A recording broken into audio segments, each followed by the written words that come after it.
Seguimos con la primera comunicación, que es la del profesor Rafael Cabañas Alamán, Associate Professor en la St. Louis University de Madrid, con su comunicación El doctor inverosímil como manual paródico de casos inverosímiles. Muchas gracias, Rafael, cuando quiera. Bueno, muchísimas gracias a todo el mundo aquí presente. Voy a empezar ya. En el Doctor inverosímil, publicado como novela corta en 1914 y como novela larga en 1921, Ramón Gómez de la Serna pone en práctica a su manera algunas teorías médicas relacionadas con el cuerpo y la mente. En esta charla me propongo hacer una doble lectura. La primera es exponer algunas enfermedades destacables a las que se alude en la novela, pero de forma paralela se tendrá en cuenta el aspecto paródico del comportamiento del doctor, el de los mismos enfermos o la parodia de ciertas experiencias médicas.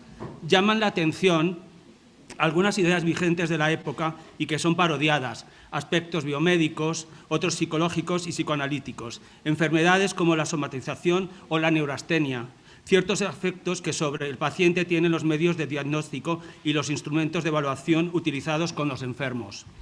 El libro comienza con una presentación en la que el narrador quiere dar a conocer las ideas y casos en que ha actuado de Salvador, su amigo, el doctor Vivar, a quien le pide una relación de sus curas para darlo a conocer. Lo convence para que sea él quien cuente sus vivencias con la siguiente explicación a su negativa a hacerlo él.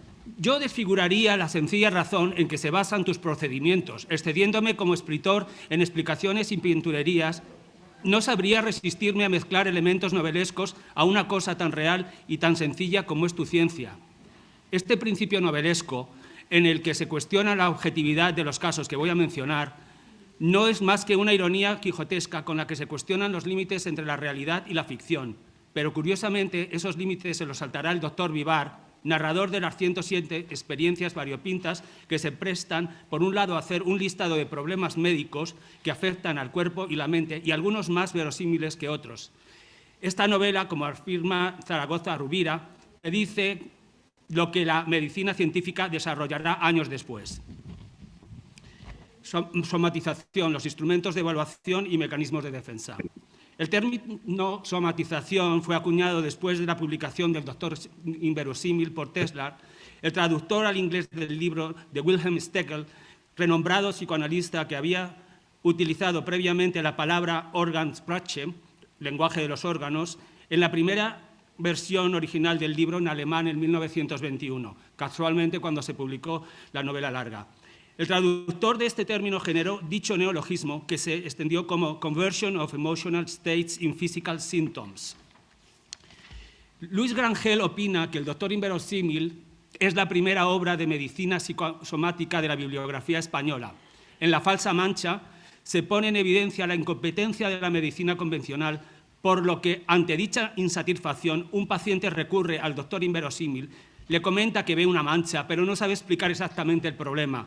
El doctor llega a asumir que se trata de una araña, aludiendo a los nervios del paciente, y propone que elimine todas las que tiene en la casa, por lo que consigue que el mismo paciente haga desaparecer la araña que tenía en el ojo, evitando de esta manera que otros le extirparan el lacrimal.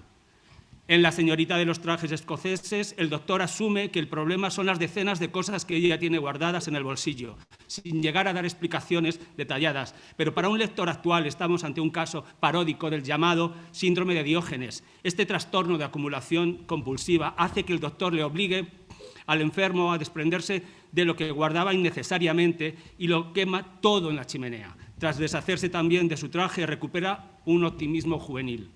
Hallamos episodios paródicos en los que hay una mejora psicológica y física experimentados por pacientes después de ser tratados sin medicación, pero que el doctor presenta como tratamientos efectivos. En Un extraño análisis de orina, estamos ante un caso parcialmente verosímil, al menos tal como se relata desde el principio. Cito: los análisis de orina provocan en el enfermo confianza o depresión. Clara manifestación del efecto ante la aplicación de dicho medio de diagnóstico y de evaluación al que se apegan los pacientes, pero también se expone el efecto atemorizador que les invade de una medicina alternativa que no da respuestas ante el efecto tranquilizante que ofrece el listado de los análisis de orina.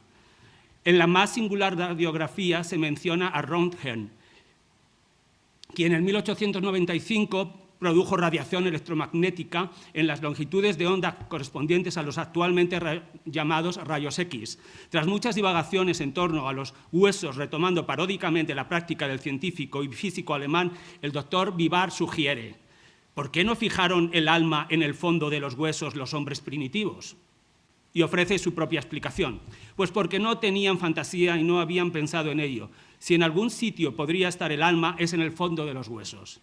Mis enfermos tienen mucho miedo a los rayos X, pues me han oído hablar de que causan el cáncer.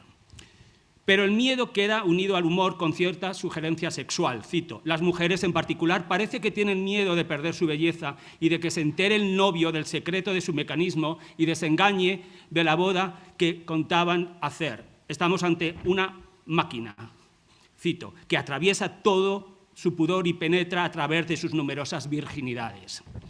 No obstante, esto es un guiño paródico a la iatrofobia, miedo a los médicos y a las pruebas médicas. En Mi termómetro estamos ante un caso en que los pacientes dependen de los resultados de un instrumento médico de evaluación.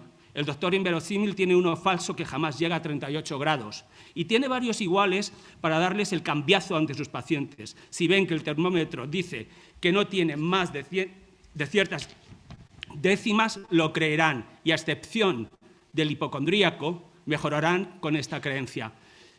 Pero en orden contrario, la dependencia del paciente por el termómetro es exagerada por el doctor, quien opina: puede acompañarle a la sepultura. Son como fetiches adictivos que han de ser incluso arrancados de los pacientes por el doctor en casos extremos y que llegan a perjudicarles por la ansiedad que genera el querer hallar en el termómetro la calentura esperada. El hombre de las barbas es un claro caso de metáfora sobre los mecanismos de defensa. El término defensa es uno de los más antiguos representantes dinámicos en la teoría psicoanalítica. Aparece por primera vez en el año 1894 en el estudio de Freud sobre las neuropsicosis de defensa para describir las luchas del yo contra ideas y efectos dolorosos e insoportables. Anna Freud desarrolló muchísimo más esto. El doctor nos lo pone fácil proporcionándonos la idea desde el principio. Es necesario que seamos sinceros con nosotros mismos. Es la primera clave de cualquier psicoterapia, reconocer, admitir determinadas cosas. Y el tema de las defensas es básico en psicoanálisis. En este capítulo se presenta un hombre que está enfermo y tiene una barba como defensa, como una máscara que le tapa parte de la cara. Tal como nos cuenta uno de sus amigos de la universidad, el día en que el hombre se deja la barba cambió radicalmente a peor, se volvió insincero. Y cuando el doctor inverosímil le dice que debe quitársela, el paciente le suplica: déjeme usted llevar aunque no sea más que una perilla, lo que resulta en la parodia de un ejercicio de psicoterapia. Aunque se siente vulnerable, cuando consigue liberarse de su mecanismo de defensa, se siente aliviado, curado y agradecido. La identificación especular, amnesia disociativa y profecía autocumplida. En Las ojeras vemos un caso muchos años antes de que fuera definido por Lacan en identificación especular, descrito en el estadio del espejo, en el que un niño pequeño se reconoce en un espejo, creándose así el yo, el ego, al identificarse con una imagen externa de sí mismo y alude a, cito, la matriz simbólica en la que el yo se precipita en una forma primordial antes de objetivarse en la dialéctica de la identificación con el otro. Hay una frase en este relato que resume su contenido. Cito: ella, dócil a sus temores de sus padres, se creía la muerta. Los padres le traspasan una preocupación extrema, de manera que dicha obsesión queda reflejada en el ego. Han enviado un mensaje a la hija y ésta, incluso a pesar de que en ocasiones similares la realidad refleja una y otra vez que dicho mensaje no es real, la niña lo cree y actúa como tal.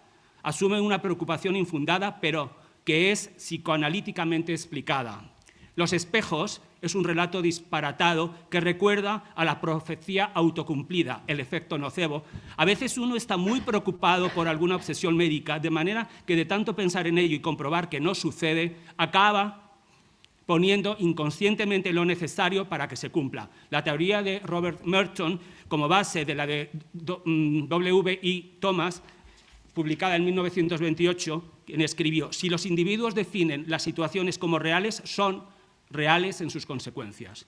Y Merton lo define de una manera similar, lo que es la profecía autocumplida, una definición falsa de la situación que suscita una conducta nueva, la cual convierte en verdadero el concepto originalmente falso. La neurastenia. En España, siguiendo las investigaciones de Charcot, se empezó a publicar sobre la neurastenia a partir de 1890. En la actualidad, la categoría de neurastenia prácticamente ha desaparecido de los manuales de medicina y psiquiatría. A mitad del siglo pasado, Arias Parra publicó un artículo sobre la diversidad de términos asociados a la neurastenia.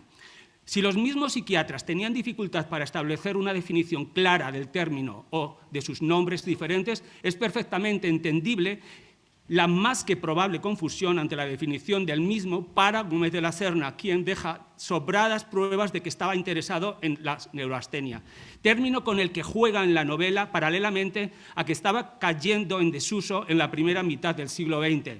El autor se pronuncia sobre dicho término en diversos casos, en el Doctor Inverosímil, así como en otros escritos como en Greguerías, también habla de esto, en la primera edición. Se habla de la neurastenia en la cabeza entrichinada, en el que no podía dormir. El problema del insomnio aparece de nuevo y se soluciona con humor. Hay otro pasaje llamado El Noctámbulo, donde se trata con humor la inversión de los horarios de sueño. El interés del doctor por la neurastenia ocupa un apartado titulado precisamente La neurastenia. Es uno de los apartados del Doctor Inverosímil o episodios. Se hacen asociaciones paródicas y se alude a la locura. Gómez de la Serna reivindica una postura crítica, intentando ofrecer soluciones, pero a veces desplaza sus pensamientos serios y se explaya con su característico humor para tratar dicha enfermedad, lo que no se aleja mucho de la postura del doctor Vivar.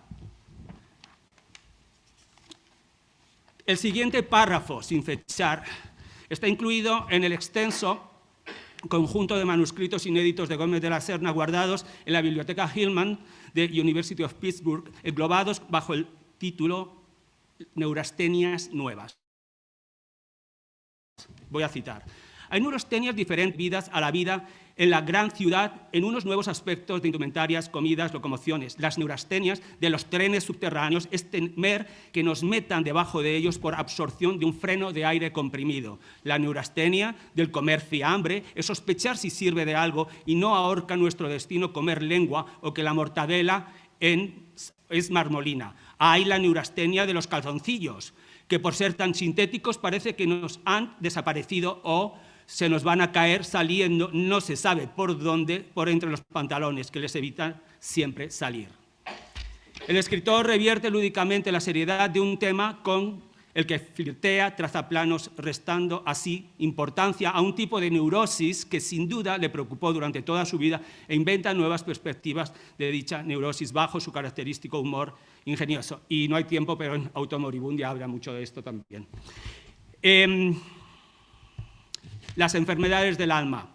El pensamiento médico de los siglos XVII y XVIII, según Foucault, asumía la convicción generalmente extendida de que el clima tenía una influencia directa sobre la naturaleza y la calidad de los espíritus animales y, por consecuencia, sobre el sistema nervioso, la imaginación, las pasiones y, finalmente, sobre todas las enfermedades del alma. La relación entre el alma y la enfermedad es reflejada en varias ocasiones por el mismo filósofo. Por otro lado, es imposible que Gómez de la Serna estuviera ajeno a las investigaciones sobre el psicoanálisis que estaban en auge en las tertulias de Café Pombo, regentado por él mismo, en las que se consideraba la vanguardia de la ciencia médica relacionada con el funcionamiento de la mente y las enfermedades del alma. Esto no impide que sus visiones no estuvieran alejadas de la utilización frívola del alma que hace el doctor Vivar, quien se relaciona reiteradamente con la enfermedad. Y por tiempo no voy a detenerme en cada uno de los apartados, pero he citado 10, pero hay como 20 y tantos, donde la enfermedad y el alma están unidos y son los que tienen ahí el hombre de las barbas, algunos de ellos el sabio doctor en medicina, el gran atranco, la biblioteca, después del carnaval, el que no podía dormir, la burbuja, el hipo del alma, el canónigo, árabes, la risita. Conclusión. Como ya señalé en otro trabajo, teniendo en cuenta que Gómez de la Serna y Ruiz Castillo tenían una buena relación amistosa y profesional, nuestro escritor fue probablemente uno de los primeros que hojeó los tomos de las obras completas de Freud antes de la publicación de estas en español en 1922 y antes de que llegaran a las librerías y bibliotecas de Madrid. El gran número de estudios sobre el psicoanálisis y de anomalías sexuales que entraron en España a principios del siglo XX, y no olvidemos que Gómez de la Serna dominaba el francés, muchos de los cuales se tradujeron al español, refuerza la hipótesis de que el escritor fuera conocedor de algunos de ellos. Dado el estado de desarrollo de la neurociencia, el psicoanálisis y la psicología, en la época en que se escribió El doctor inverosímil, el doctor Vivar, por un lado, flirtea con la ciencia médica, pero proyecta su praxis terapéutica en lo concerniente al tratamiento de las enfermedades y los casos a los que se enfrenta, por lo que sus acciones oscilan entre lo verosímil, que aparentemente rechaza, y el efecto fantástico y paródico que le llega al lector, ya desde el momento que leemos en la presentación del libro sobre el apellido del doctor, que obviamente relacionamos con el Cid. Él dice así: el doctor Vivar, apellido bien castizo, que oponer al apellido extranjero que es de rigor en todo innovador. Al final del libro entendemos que Vivar es, si no un héroe como Rodrigo Díaz de Vivar, sí un parodista también parodiado. Teniendo en cuenta la preocupación que siempre tuvo Gómez de la Serna por la enfermedad, lo familiarizado que estaba con el psicoanálisis, sin duda, las peripecias del doctor inverosímil, quien suele curar con la palabra y quien diagnostica con simples observaciones del enfermo y su entorno, tuvieron que servirle como experimento catártico, como sucede en otros escritos en los que trata de la enfermedad. Pero nos atrevemos a sugerir, sin dejar de desmerecer el sentido paródico, que Gómez de la Serna no solo estaba al día en nociones de neuropsiquiatría, sino que presenta semillas de nuevos procedimientos intuitivos y alternativos y la esperanza a la solución de problemas psíquicos que pone en manos del doctor narrador, quien busca nuevas formas como médico visionario con resultados sorprendentes. Por medio del humor y la parodia le da la espalda a la medicina convencional, pero también se nutre de casos verosímiles y vigentes en su momento en el campo de la biomedicina y la psicología, creándose paródica y paradójicamente visiones médicas cuyas teorías se ponen en práctica con nuevos métodos fantásticos e innovadores, de manera que las palabras y consejos del doctor curan a los enfermos y dejan huella en los lectores al mostrarse un abanico de experiencias que casi siempre acaban satisfactoriamente. Y quiero acabar leyendo dos manuscritos muy cortos de Pittsburgh, donde habla de los psiquiatras de una manera muy paródica, que es: por una mala pasión pueden complejizar a un enfermo hasta la suma locura, y otro que es: psiquiatra, nada de herencia, un cómputo de locos que ordena Dios. Muchas gracias. Puedes poner la bibliografía, puedes pasar una hoja más.